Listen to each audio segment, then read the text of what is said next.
Magandang umaga po sa atin lahat. Araw na naman po ngayon ng Biyernes at nandito naman po si Professor Tonton sa isa na namang edisyon ng Usapang Politika dito sa Facebook Live at mamaya doon sa mga team replay sa YouTube. Medyo na-late po tayo ngayon ng pagla-live kasi nga galing pa tayo sa ibang lugar. Doon po ako natulog sa Kalamba sa bahay ng aking apo. Ano mo mga apostolic moments. Ah, Ganda-ganda ng aking background ano, yan po ay kinunan ko ng picture sa Baler, sa Aurora, yan po ay sa Baler, sa Aurora. So ang ganda 'no, ang ganda ng larawan. So ayan po ay hindi yan hiniram ko sa iba, ako po ang kumuha ng picture na yan, hindi nga po nakikita yung sanga, eh. Anyway, pag-usapan natin itong mainit na balita na ayon sa Philippine Statistics Authority, napakaraming mga Pilipino ang politically, ang walang functional literacy. Ano po ba ang ibig sabihin ng functionally illiterate? Ang ibig sabihin po ng functionally illiterate, marunong kang magbasa, marunong kang sumulat, marunong kang mag-compute, pero nahirapan kang intindihin yung binabasa mo at nahirapan kang i-apply sa real life situations ang mga nababasa mo at maging yung mga numero hindi mo alam kung saan gagamitin. Marunong ka lang magdagdag, marunong ka lang mag-subtract, pero yung paggamit nito, nakalulungkot isipin. At sabi nga nila 18 milyon daw sa mga Pilipino ang hindi yung graduate ng senior high, ang parang hindi alam ito, walang functional literacy.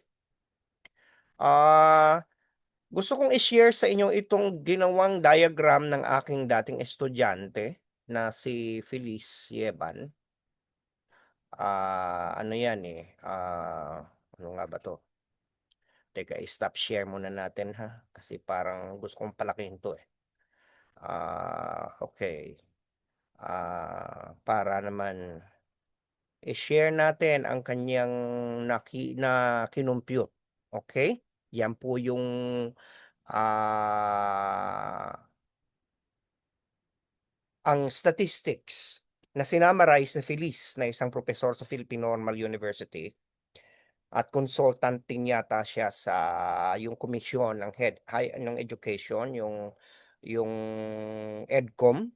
Na kung saan ito ay nagbabalangkas ng panibagong pulisiya. Makikita po natin dito na hindi lamang po yung mga high school graduate o yung senior high ang merong problema sa non-functionality.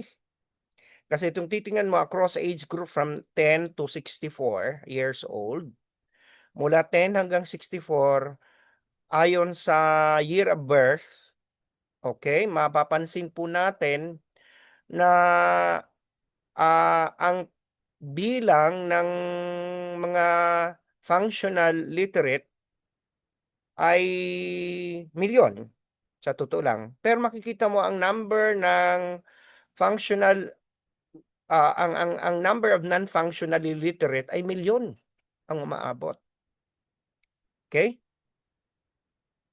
So, kung mapapansin natin yung pong 10,912 hindi po yan 10,912, yan po ay 10,000,000. Okay, kunyari itong edad hanggang 10 to 14 years old, 2020, 10 to 2014. Mapapansin niyo na ang population nito ay 10.9 million. Ang mga functional literate nito ay 6.9 million. So ang percentage ng functionally literate dito sa 10 to 14 ay 64%. 36% ng hindi literate functionally at ang equivalent po nito ay 3.94 million. Pero kung titingnan mo kung sa bilang napakadami naman talaga. Pero kung pagdating sa percentage mapapansin niyo, hindi po pinakamataas ang percentage nung 10 to 14 years old. Actually, ang habang tumatagal yung from 15 to 19 bumababa po yung percentage ng non-functional literacy. Pero pinakamalaki po ang pagdating na sa above 50 years old, bumalik uli sa 36.28% po ng lahat ng 50 hanggang 59 years old na Pilipino ayon sa pag-aaral ay hindi ho functionally literate. At ang nakakaano nito yung mga matatanda na kaedad ko, mga senior citizen natin, 60 to 64 years old, Bagamat ang number nila, real number, hindi naman gano'n kadami, umaabot lang po ng, sa total ay 3.8 million, pero dito sa 3.8 million na ito, 42.17% po, 4 sa kada 10 ang hindi functionally literate. Nakakaano po ito. Ibig sabihin sa ating total population, umaabot ng ito ay from 10 to 64 years old lang ito, ha. So, sa total population po natin na 85 million ay 29.21%, 3 po sa kada 10 Pilipino na ang edad ay 10 hanggang 64 ay hindi po functionally literate. Nakakalungkot po 'yun, 'di ba? Kung iisipin natin. Napakadami nun, 3 sa kada 10. So, 'wag nating isipin na ito'y nangyari lamang dun sa mga kabataan, kahit ang mas mataas pa nga ang porsiyento dun sa mga senior citizen from 60 and up. 42%, 4 sa kada 10. So, ano kayang dahilan nito? Siyempre ibabaling na naman natin 'yan sa sistema ng edukasyon, pero hindi natin puwedeng ibaling 'yan sa K-12. Kasi ang K-12 ngayon lang naman 'yan, baka naman isi-senior naman 'yang K-12. Aba, ang K-12 ang naapektuhan lang naman 'yan yung mga kabataan, at kung papansin natin dun sa table yung mga medyo naging produkto ng K-12 na ngayon ay mga nasa college na, mabababa ang functional illiteracy, okey? So tingnan nga ulit natin para tayo ay magkumpara. So itong mga age 15 to 19 at 20 to 24 na andiyan yung mga produkto na ng K-12, kung papansin niyo mas mababa ang functional illiteracy, okey? Ang mataas ay talagang yung mga matatanda at yung mga kabataan, itong 10 to 14. So, ano bang dahilan? Bakit ganito? Siguro produkto ng pandemic, pero ang nag-pandemic naman dito ay itong mga 15 to 19 eh. So, sa madaling salita, hindi po natin puwedeng isisi na lang basta-basta ito sa K-12. Pero malinaw na may naging epekto ang sistema ng edukasyon natin. Pero ayon nga sa mga eksperto, maraming factors kasi marunong ka namang magbasa, marunong ka namang sumulat, marunong ka namang magbilang. So, ang issue dito ayon sa pag-aaral ng PSA, natagpuan nila na mga rehiyon na maraming mga mahihirap, yun na rin yung rehiyon na mataas ang functional illiteracy. So, malinaw na may korelasyon ang economic status, ang poverty sa functional literacy. That there could be a relation between poverty, that as people become poorer, the more that the probability that they could be functionally illiterate, okay. Kasi ang punto dito, ano ba yung paano ba sila nabubuhay sa mundo? Ano yung mga privileges, ano yung mga access nila sa technology, access nila sa malusog na pagkain, yun maraming ganong klase ng kailangang pag-usapan. So, malalim-lalim na usapan 'to, nakalulungkot. Ako bilang educator nalulungkot ako dito. Kasi inuulit ko 'pag functionally illiterate ka, marunong kang magbasa, marunong kang magsulat, marunong kang magbilang, di ka lang marunong masyadong umintindi ng mga binabasa mo at hindi mo alam kung paano i-apply yung mga natutunan mo sa real world situations. Kasi nga naman kung titingnan natin ang pag-aaral kasi ng mga tao ngayon parang naka-focus lang dapat marunong kang magbasa, marunong kang magsulat, marunong kang magbilang, pero kung saan gagamitin 'yan, importante. Ano yung context? Siguro importante dito turuan yung mga bata ng contextual learning. Kailangan muna ang isipin saan mo gagamitin 'yan. Sa halip na turuan silang magbasa, ang ituro sa kanila ano yung sitwasyon sa buhay na kailangan nila ang pagbabasa. Sa halip na kasi ang inuuna A, B, C, D, E, hindi tinitingnan ano ba yung mga sitwasyon na kailangan kang magbasa. Kunyari paghahanap ng direksyon, okey, paghanap kung saan ka pupunta. Pagbasa ng mga signs, yan naman sa functional yan, eh, ibig sabihin yan nababasa mo kung saan papunta, nakikita mo, itong ibig sabihin nito do not enter. Ano ba yung do not enter? Nababasa mo yung ang functional illiterate nababasa yung do not enter pero hindi naintindihan kung anong ibig sabihin noon, 'di ba? Parang dapat dapat ang learning contextual. Pagbibilang, sa halip na turuan lang ang mga bata mag-multiply, mag-add, saan ginagamit yan? Saan mo gagamitin yan? So, dapat mas real life ang pagtuturo. Ay hindi, eh. Nauuna katulad nito meron na naman tayong pakana naman ng DepEd, na yung araling panlipunan ay isasama na lang sa arts, physical education at health education. Na parang, teka muna, paano natin itatawid yan? Mag-focus lang daw muna sa numeracy at literacy, pagbibilang, pagbabasa, pagsusulat, doon dapat nauuna. Oo nga, pero anong nagse-set ng context yan? 'Di siyempre araling panlipunan. Dapat may context, eh. Kasi 'pag araling panlipunan yan yung ikaw ay nakatira sa isang lipunan, doon mo ginagamit yang pagbabasa, pagsusulat, doon mo kailangang intindihin ang kasaysayan, doon mo kailangang intindihin ang sistema ng gobyerno. Tapos sasabihin ng DepEd, critical thinking, kailangan daw ibig sabihin nito kailangan turuan ng mga bata ng critical thinking, eh, paano mo tuturuan yan, eh, nililiitan mo pa nga ang espasyo ng pagtuturo ng araling panlipunan. So, panawagan kay Secretary Angara, tingnan naman ito. Aba, eh, ang isa sa mga dahilan kung bakit wala sigurong functional literacy sa mga estudyante dahil lutang yung inaaral nilang pagbabasa at pagsusulat at pagbibilang sa konteksto ng kanilang buhay at yan nakikita natin yan 'pag inaaral mo ang lipunan. Paano magkakaroon ng critical thinking ang bata? At importante mo ding tututukan ng political literacy. Alam mo ang functionally illiterate na tao, marunong magbasa, marunong magbilang, pero kabilang dun ang hindi niya naintindihan yung hindi rin niya naintindihan anong papel na ginagampanan niya sa lipunan. Importante ang political literacy, alamin mo kung papaano umaandar ang gobyerno, ano yung karapatan mo, ano yung trabaho ng presidente, anong trabaho ng congressman at senador para hindi ka naboboto ng mga senador na wala namang alam. Eh, tinatanong ang trabaho ang gagawin nila, basta ako magtutulong sa tao. Sabi, kung tutulong ka sa tao, magpilantropo ka na lang, huwag kang mag-senador. Kasi ang senador ay gumagawa ng batas. Ay, maraming mga Pilipinong ganyan, hindi alam anong function ng gobyerno.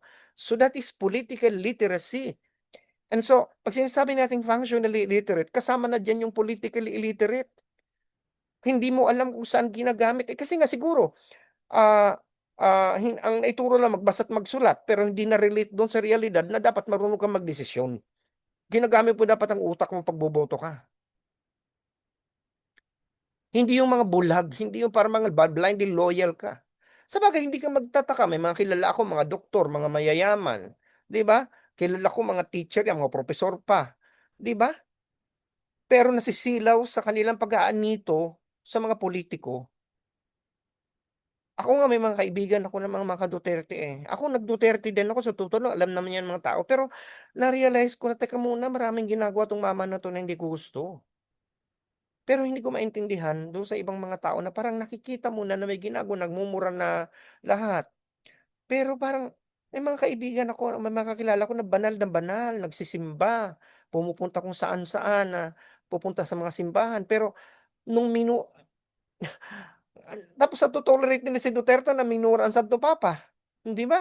So, it's basically something na parang eto nga may mga aral ito, hindi mo masasabing mahirap kasi may mga kaya, pero politically illiterate, so functionally illiterate na rin. So, when you talk about critical thinking, you have to think also how Department of Education, how the SUCs, how the HEIs are also operating. Kasi minsan may mga pulisiya din nilalabas ang DepEd. Bawal sa isang teacher ang sumali sa union. O papaano mo matuturo ng critical thinking ang mga bata kung pinupurol mo ang critical thinking ng mga ayaw mong kumontra ang mga teacher, ayaw mong maging vocal. Eh, ang maraming higher education institution na sinisilang mga union. O ay papaano magki-critical thinking 'yan kung kahit yung mga teacher tingin mo lang sa kanila, eh, manggagawa pero hindi mo sila binibigyan ng karapatan para ipaglaban ang kanilang karapatan. May mga SU6 pa nga diyan na kapag maingay isang tao pag-iinitan, ano 'yan, problema yung taong 'yan, faculty na 'yan, pag-initan niya, 'wag 'yang i-promote, 'wag 'yang gawing dean, 'wag 'yang gawing department chair. Kasi maingay yan, eh, lalaban yan, eh. Parang paano ka magtuturo ng critical thinking kung ang gusto mo lang, eh, yung mga sumusunod sa iyo, hindi ba? So, there's so many contradictions and you don't even have to look outside. All you have to do is to look inside the organizations. Critical thinking. para mapataas ang antas ng political literacy at ng functional literacy. Pero umiinit lang ang panahon, ang kagyat na sagod ay ilipat ulit ang opening ng klase sa June, na parang yun lang ang solusyon, hindi ba? O saan diyan? Meron bang puwang ang critical thinking diyan? So, malalim at malayo ang ugat ng ating problema. Kung nakita niyo naman sa table, hindi lang mga fresh graduates ang may problema sa functional literacy, maging mga matatanda, nagpatong-patong na ito na sistema ng edukasyon sa Pilipinas. Hindi ko alam kung saan tayo magsisimula, pero masasabi ko na lang sa atin tayo magsimula. Maging mapanuri tayo. Mahirap din kasi maging mapanuri, baka pag-initan ka eh. Hindi lang yung pag-initan ka, pagkaitan ka pa ng maraming pribilehyo. Ako na lang, example na lang ako, hindi ba? Kung alam niyo lang ang mga dinanas kong parusa, pahirap, kung hindi lang siguro ako made of steel, kung hindi lang ako matibay na tao, siguro yumupi na ako. Sa mga pinagdaanan kong hirap ng mga loob na ikaw ay pagbantaan na tanggalin sa trabaho, yung may banta na hindi ka tanggapin at sa trabaho dahil sa politika mo, yung bagang pagkaitan ka ng seat in the table because maingay ka, dahil critical ka mag-isip, di ba? Alam ko yan. So, paano mo ba tuturuan ang isang estudyante na mag-isip ng kritikal kung ang ipapakita mong mga demonstration, ide-demonstrate mo ang tao 'pag maging gano'n ay mahihirapan. Pahihirapan ng sistema, 'di ba? Magkaugnay po 'yan.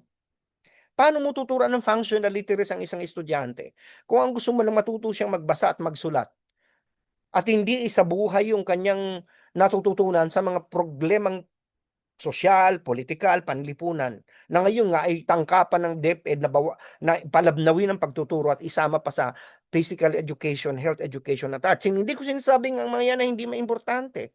Pero sinasabi ko, bigyan ng kasing bigat. Abay, hindi pwedeng pagbibilang pagsusulat at pagbabasa lang ituturo natin sa estudyante. If you want people to be functionally literate, you have to situate what they learn in the social context. And that can only be done if you also have a robust social science education. And you cannot do that by diminishing the time. At kung gusto mong maturuan ng critical thinking ng estudyante, dahil yun ang gusto nating pairalin, abay, practice natin sa ating mga organisasyon. I-encourage natin ang ating mga faculty, ang mga teachers na maging critical mag-isip. Huwag nating parusahan ang mga critical mag-isip. I-encourage natin, i-enable natin ang debate sa loob ng ating mga organisasyon. Huwag nating pigilan ang mga teachers sumali sa union at ipaglaban ng kanilang karapatan. Huwag tayong mang-red tag. Pabayaan nating magkaroon ng malayang pagdidebate ang mga tao. Huwag nating sabihin na itong issue na 'to hindi dapat 'to pinag-uusapan sa mga meeting, 'di ba? Kunyari may faculty meeting tapos pag-usapan natin ng mga issue sa lipunan, sasabihin out of order ka, hindi naman 'yan issue dito, 'di ba? Bakit bakit mo ihihiwalay ang nangyari sa lipunan sa nangyayari sa loob ng unibersidad? Tapos ngayon sasabihin natin, ang mga estudyante marunong magbasa, magsulat, ang mga mamamayan marunong magbilang pero hindi alam kung saan gagamitin, 'di ba? We are putting a wall. We are dividing public life with what we learn. And at the same time, we are not encouraging critical thinking in the way we run our organizations. Because we punish people for being critical. Okay? Ayan na lamang po. Sige, napasermon na naman tuloy ako. Sige, sana po napagturo ko sa iyong kaisipan, naplos ko yung mga puso at napabago kong pananaw niyo sa buhay, lalong-lalo na sa usapang politikal. Dahil sabi sa akin ng Lasal, teach mind, touch heart, and transform lives. At sana nakapagsilbi ako sa bayan. Dahil sabi sa akin ng UP, serve the people. Magsilbi ka. Sige, bukas po Sabado. Wala naman tayong usapang politika. Sa Lunes na lang ulit tayong magkita-kita at mag-usap. Mag-ingat po tayo lagi. Alam nyo, ah, laging importante ang kalusugan at laging importante yung mag-iingat tayo lagi. Okay? Kasi health is wealth. Sige, bye for now. See you na lang Monday. Okay? Lagi ko sinasabi, UP naming mahal. Animo Lasal, magandang umaga, magandang hapon, magandang gabi, magandang tanghali kung nasaan man kayo naroroon sa mundo ngayon, lalong-lalo diyan sa mga team replay. Pero dun sa live, good morning. Bye. See you Monday. Enjoy your weekend.